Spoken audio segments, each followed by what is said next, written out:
Hi everyone, very good evening. कैसे हैं आप सभी लोग? स्वागत है आप सभी का हमारे यूट्यूब चैनल पर और आप सभी लोगों के लिए लेकर आ गए हैं एक नया ब्लॉग। वैसे आज ब्लॉग लाने का जरा भी मन नहीं कर रहा था। हमारे प्रीवियस ब्लॉग को मानो आप लोगों ने इग्नोर ही कर दिया हो, किसी ने देखा ही नहीं हमारा प्रीवियस ब्लॉग।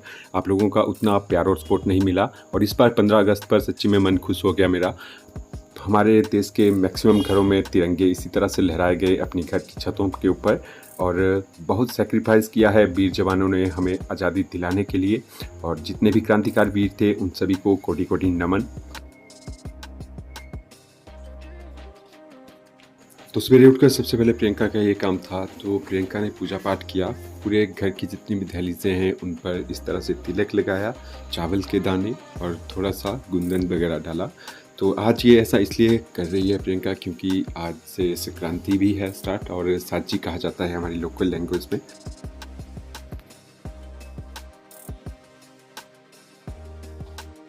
भाग भरी दौड़ भरी ज़िंदगी में कुछ समय हमें निकालना चाहिए भगवान जी के पास। हालांकि मैं ऐसा तो नहीं कमिट करना चाहता हूँ कि भगवान जी आपको दर्शन दे देंगे या ये हो जाएगा, लेकिन एक मेडिटेशन भी हो जाती है और मन को शांति भी मिलती है।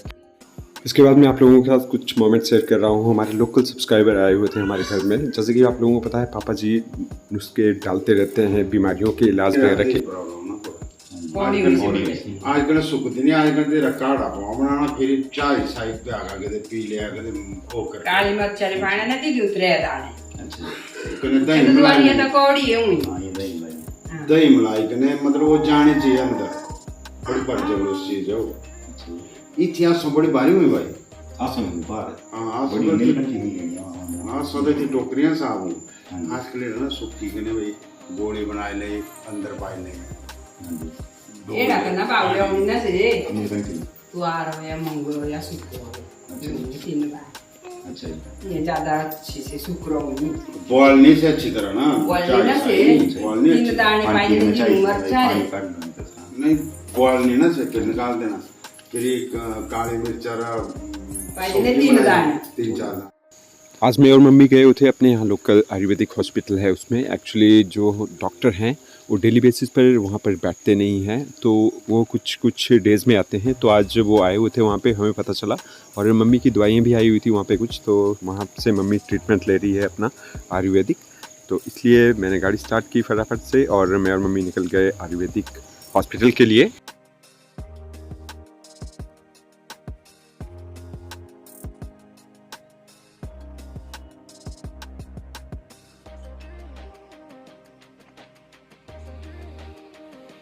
बाकी मौसम की बात की जाए तो मौसम का कुछ भी पता नहीं चलता है। देखिए एकदम से ही विदिन सेकंड्स में बारिश स्टार्ट हो जाती है हमारे यहाँ पर। और आज भी दिन भर बहुत ज़्यादा बारिश लगी रही। और पिछले कल रात की बात बताऊँ तो एक खतरा सा बन गया था, इतनी ज़्यादा तेज़ बारिश हो रही थी रात के टाइम में।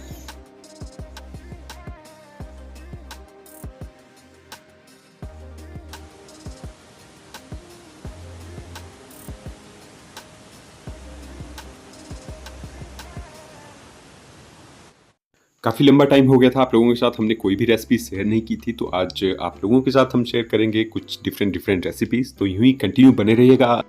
तो चलिए शेयर करते हैं आप लोगों के साथ रेसिपी नंबर 1। और आप लोग भी रेस्टोरेंट की तरह स्वादिष्ट पनीर के परांठे एंजॉय कर सकते हो अपने घर पर। एकदम 5 स्टार होटल भी फीका पड़ जाएगा आप लोगों को अगर आप इस तरह से बनाओगे। एकदम से सिंपल एंड सॉफ्ट बनेंगे आप। तो सबसे पहले आप लोगों ने पनीर को इस तरह से कद्दूकस करना है। कद्दूकस तो हर घर में मिलता है, तो इस तरह से देखिए बारीक हो जाएगा आपका पनीर। और उसके बाद आप लोगों ने क्या क्या इसमें मिक्स करना है वो भी आप लोगों को बताते हैं। नोट करने की सबसे खास बात यह है कि इसमें हल्दी का यूज़ नहीं करना है, हल्दी को अवॉइड करना है। इसमें हमने सिंपल प्याज डाला हुआ है बारीक बारीक काट करके, और साथ के साथ इसमें जीरा डाला हुआ है।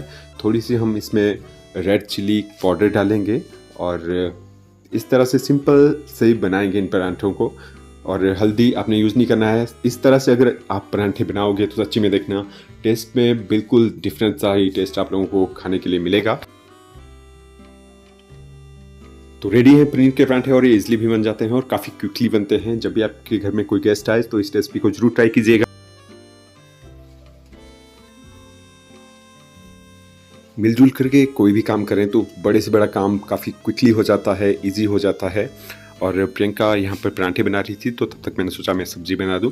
तो मैंने बनाई भिंडी। हमारे किचन गार्डन में बहुत ज़्यादा भिंडी लगी हुई है और अपने किचन गार्डन की ताज़ी भिंडी बनाकर खाने का मज़ा ही कुछ और है। तो आप लोग सोच रहे होंगे कि भिंडी की रेसिपी तो हमारे साथ शेयर नहीं की। तो भिंडी एकदम से सिंपल जैसे कि हर कोई बनाता है वैसे मैंने बनाई हुई थी, इसलिए शेयर नहीं किया। इसके आगे मैं आप लोगों के साथ शेयर करूंगा एक बहुत ही खास डिश, तो देखिए क्या है वो। आप लोग भी चौंक रहे होंगे कि ये कौन सी रेसिपी लेकर आ गए हैं अब। तो चौंकना आप लोगों का बनता ही है, फ्लावर्स के रूप में आप लोग देख रहे होंगे। तो ये कद्दू के फूल हैं, तो लगे हुए हैं हमारे किचन गार्डन के पास में ही, तो वहाँ से लेकर आए हुए थे हम। तो इसकी सब्जी दिखाऊंगा मैं आप लोगों को बना के। तो ये भी बहुत ज़्यादा टेस्टी बनती है, जिस तरह से एक मशरूम का टेस्ट आता है बिल्कुल उस तरह का आप लोगों को टेस्ट इसको खाने के बाद मिलेगा। तो कद्दू के फूल आप लोगों ने देखे, उसके बाद इनकी इस तरह से हम करेंगे कटिंग। और ये देखिए कुछ इस तरह से मैंने कटिंग की कद्दू के इन फूलों की। और कद्दू के इन फूलों में मैंने क्या क्या ऐड किया है वो मैं आप लोगों को बता देता हूँ। तो किचन गार्डन में लगे हुए थे बैंगन, अभी छोटे छोटे ही थे, तो वो भी मैंने ऐड किए हैं इसमें। और साथ के साथ इसमें कच्चा प्याज मैंने ऐड किया है। और उसके बाद मैं आपको बताऊँ, ये बनाने में उतनी ज़्यादा हार्ड नहीं है, बहुत ज़्यादा इजी है, सिंपल है। जिस तरह से आप और सब्जियों को तड़का लगाते हैं उसी तरह से बिल्कुल इसको भी तड़का लगाना है। और नमक और मिर्ची आपने अपने स्वादानुसार डालनी है इसमें।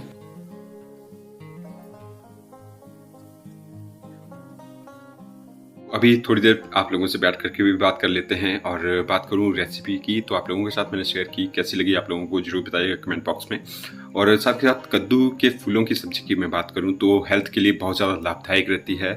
और जैसे कि आप लोगों को पता है, पापा भी नुस्खे लाते रहते हैं आयुर्वेदिक के, तो पापा बोलते हैं कि ये हेल्थ के लिए इतनी ज़्यादा फ़ायदेमंद है। किसी को जैसे बीपी की प्रॉब्लम है, शुगर वगैरह की प्रॉब्लम रहती है, और भी मतलब कुछ चीज़ें जो हमारी हेल्थ के लिए बहुत ज़्यादा इफ़ेक्ट करती है हमारी हेल्थ के ऊपर, तो उन चीज़ों के लिए बहुत ही आयुर्वेदिक नुस्खा है, ये रामबाण इलाज है उन चीज़ों के लिए। तो ज़रूर ट्राई कीजिएगा, ये सीजनेबल होती है इस तरह की सब्जियां। अगर आप लोगों को मिल जाए तो ज़रूर ट्राई करना आप अपने घर के ऊपर, और आप लोगों को फ़ायदा ज़रूर मिलेगा। आप लोग ज़रूर मुझे देखना कमेंट बॉक्स में कमेंट करके खुद ब खुद बोलेंगे कि हमें इस सब्जी को खा करके सच्ची में फ़ायदा मिला है बहुत ज़्यादा।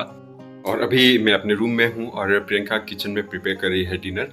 और रूम की हालत आप लोगों को दिखा देता हूँ, आप लोग भी देख रहे होंगे कितनी ज़्यादा उथल पुथल है। तो उथल पुथल कुछ भी नहीं है, एक्चुअली बच्चे का रूम है, तो हम डेली बेसिस पर अपने इन बेड शीट को, अपने गद्दों को झाड़ते हैं, क्योंकि बच्चे का रूम है तो बच्चे के रूम में साफ़ सफाई होना बहुत ज़रूरी है। तो अभी मैं करूँगा यहाँ पे साफ़ सफाई काफ़ी डीपली। और ऐसा नहीं है कि किसी एक के ऊपर निर्भर होना चाहिए कि अब मैं वेट करूं कि प्रियंका पहले किचन में काम करे, फिर उसके बाद यहाँ पर आए और फिर अपने कमरे की भी साफ़ सफाई करे। तो जब तक प्रियंका किचन का काम कर रही है तो मैंने सोचा मैं यहाँ पे काम कर लेता हूँ ये। और ऐसी सोच होनी भी चाहिए। मैं ऐसा नहीं अपने मुंह से आप लोगों के सामने ज़्यादा बड़प्पन दिखा रहा हूँ अपना कि ऐसा मैं करता हूँ, करना चाहिए अपने इंसानियत के तौर की भी मैं बात करूं, ऐसा होना चाहिए। ऐसा नहीं सोचना चाहिए कि लेडीज़ ही अब पूरे घर का सारा काम करेगी। अगर आप भी कर लोगे तो उसमें कोई बुराई नहीं है किसी चीज़ की, आप अपने घर का ही काम कर रहे हो। इवन आप लोगों को मैंने पिछले कल भी एग्जांपल दिया हुआ था कि अब्रॉड लोग बोलते हैं कि अब्रॉड में जाकर पैसा ही पैसा बरसता है। तो देखिए वहाँ पे तो आप लोगों को हर एक काम करना पड़ेगा, अपना कपड़े तक धोने पड़ेंगे, हर एक चीज़ जो आप लोग निर्भर रहते हो अपने पेरेंट्स के ऊपर या अपने रिलेटिव के ऊपर, तो कोई भी आपका साथ देने वहाँ नहीं आएगा, आप लोगों को खुद ब खुद करनी पड़ती है। और एक थोड़ा सा मेरा मैसेज भी रहता है मेरे ब्लॉग के एंडिंग में कि आप लोगों को मैं थोड़ा सा मोटिवेट करूं। तो ये मोटिवेशन ही है मेरी कि आप लोगों को भी इस तरह से आत्मनिर्भर बनना चाहिए। आत्मनिर्भर बहुत बड़ा शब्द है, लेकिन हाँ आप लोगों को सोचना चाहिए, समझना चाहिए। और जितने जल्दी आप लोगों में मैच्योरिटी आएगी आपके लिए भी अच्छा है, आपकी फैमिली के लिए भी अच्छा है। और टाइम की बात करूं तो आज टाइम का पता ही नहीं चला। आप लोगों के साथ मैंने शेयर की एक्टिविटीज़ क्या क्या मैंने किया आज अपने पूरे दिनचर्या में। और एक कमेंट भी आया था मुझे, मेरे एक सब्सक्राइबर हैं, कोई अभी न्यू ही सब्सक्राइबर हैं, वो कहते हैं कि आप अपनी डेली रूटीन हमारे साथ शेयर किया कीजिए। तो बिल्कुल हम ऑलमोस्ट वैसे अपनी डेली रूटीन ही आप लोगों के साथ शेयर करते हैं। बाकी अगर ऐसी बात है तो हाँ, मॉर्निंग से मैं स्टार्ट करूँगा इवनिंग के टाइम तक की आप लोगों को ज़रूर एक ब्लॉग लेकर आऊँगा इस चीज़ के ऊपर भी। बाकी आप लोगों से यही रिक्वेस्ट है मेरी कि जिस तरह से आप लोगों ने हमारे प्रीवियस ब्लॉग को इग्नोर किया, प्लीज़ ऐसा मत किया कीजिए, क्योंकि बहुत ज़्यादा दुख होता है और हम भी अनमोटिवेट हो जाते हैं। मन ही नहीं करता है जब इस तरह से मतलब व्यूज एकदम से गिर जाते हैं कि हम आप लोगों के लिए ब्लॉग बनाएं। तो आप लोगों का हमें साथ चाहिए, सपोर्ट चाहिए, और मैं भी यही चाहता हूं कि जल्द से जल्द हमारे 25K सब्सक्राइबर हो जाए। जो हमारा फर्स्ट माइलस्टोन है यूट्यूब का, वो जल्द से जल्द पूरा हो जाए। तो आज के ब्लॉग की यहीं पर ही एंडिंग करता हूँ। 6 बज चुके हैं और टाइम बहुत ज़्यादा हो रहा है। फिर आप लोग भी बोलोगे कि बहुत ज़्यादा लेट हो गया आज, क्योंकि जो टाइमिंग रहती है हमारी 5 या 5:30 बजे की रहती है हमेशा से ब्लॉग डालने की। तो ज़्यादा न बोलते हुए आप लोगों से इजाज़त ले रहा हूँ इस ब्लॉग को यहीं पर ही एंड करने की। मिलेंगे आप लोगों से नेक्स्ट ब्लॉग में, तब तक के लिए अपना ख्याल रखिएगा। Bye bye and take care.